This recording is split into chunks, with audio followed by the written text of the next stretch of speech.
मकर संक्रांति 2025। मकर संक्रांति हिंदुओं का प्रमुख पर्व होता है। पौष मास में जब सूर्य मकर राशि में प्रवेश करता है तब ये पर्व मनाया जाता है।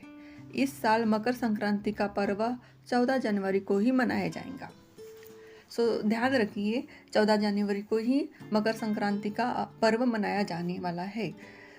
मकर संक्रांति से ही ऋतु परिवर्तन भी होने लगता है। इस दिन स्नान और दान पुण्य जैसे कार्यों का विशेष महत्व माना जाता है। मकर संक्रांति के दिन खिचड़ी बनाने का और खाने का खास महत्व होता है। इस कारण इस पर्व को कई जगहों पर खिचड़ी का पर्व भी कहा जाता है। ऐसी मान्यता है कि इस त्योहार पर सूर्यदेव अपने पुत्र शनि से मिलने के लिए आते हैं। सूर्य और शनि का संबंध इस पर्व से होने के कारण यह काफी महत्वपूर्ण पर्व हो जाता है। आमतौर पर शुक्र का उदय भी लगभग इसी समय पर होता है, इसलिए यहाँ से शुभ कार्यों की शुरुआत होती है। अगर कुंडली में सूर्य या शनि की स्थिति खराब हो तो इस पर्व पर विशेष तरह की पूजा से उसको ठीक कर सकते हैं।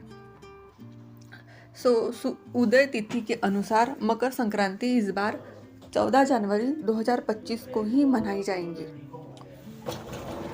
इस दिन सूर्य सुबह 8:41 मकर राशि में प्रवेश करेंगे। हिंदू पंचांग के अनुसार मकर संक्रांति का जो पुण्यकाल का जो समय है वह सुबह 3:03 से लेकर शाम 5:46 तक रहेगा और महापुण्य काल का जो समय है वह सुबह 9:03 से लेकर सुबह 10:48 तक रहेगा।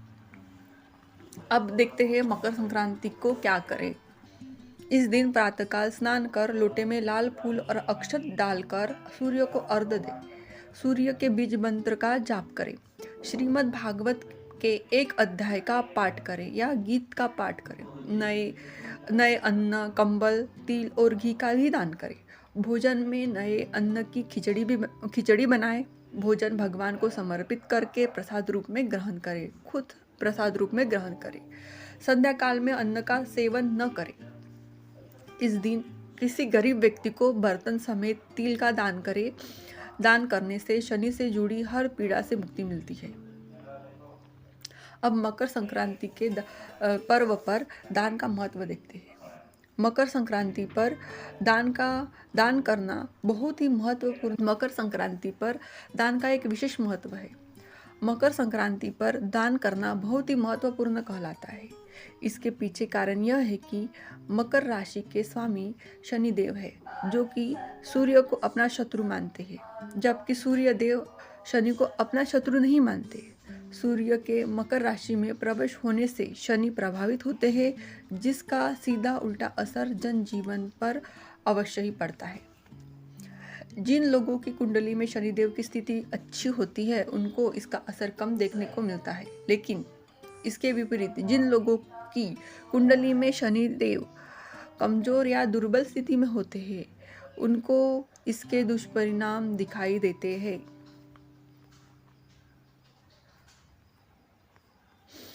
तो गरीब एवं मजदूर वर्ग को शनि का कारक माना जाता है, जिस वजह से सूर्य एवं शनि से संबंधित वस्तुएं जैसे गुड़ हो गया, रेवड़ी हो गई, खिचड़ी हो गई, बाजरा, मूंगफली, कपड़े, कंबल आदि वस्तुओं का दान करना बेहद ही शुभ और फलदायी होता है। मकर संक्रांति पर इन वस्तुओं का दान करने से सूर्य एवं शनि के शुभ परिणाम प्राप्त किए जा सकते हैं, लेकिन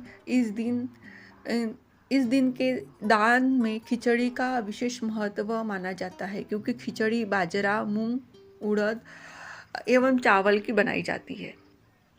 इसी प्रकार दिन के समय सूर्य के उच्चतम बिंदु को यदि दैनिक तौर सूर्य उत्तरायण का अर्थ क्या है? सूर्य उत्तरायण का अर्थ क्या है?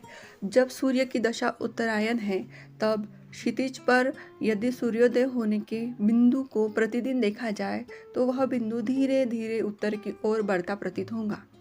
इसी प्रकार दिन के समय सूर्य के उच्चतम बिंदु को यदि दैनिक तौर पर देखा जाए तो उत्तरायण के दौरान वह बिंदु हर दिन उत्तर की ओर बढ़ता हुआ दिखेगा। अब उत्तरायण में मृत्यु होने पर क्या होता है? उत्तरायण में मृत्यु होने पर क्या होता है? तो भागवत गीता में वर्णित है कि जो व्यक्ति सूर्य के उत्तरायण होने पर उस दिन में जो उजाले में शुक्ल पक्ष में अपने प्राण को त्याग करता है, वह सत्य व्यक्ति पुनः मृत्यु भवन में लौटकर नहीं आता, व्यक्ति को मोक्ष की प्राप्ति होती है। तो ध्यान रखें, मकर संक्रांति का पुण्यकाल का जो समय है हिंदू पंचांग के अनुसार सुबह 9:03 से लेकर शाम 5:46 तक ही रहेगा।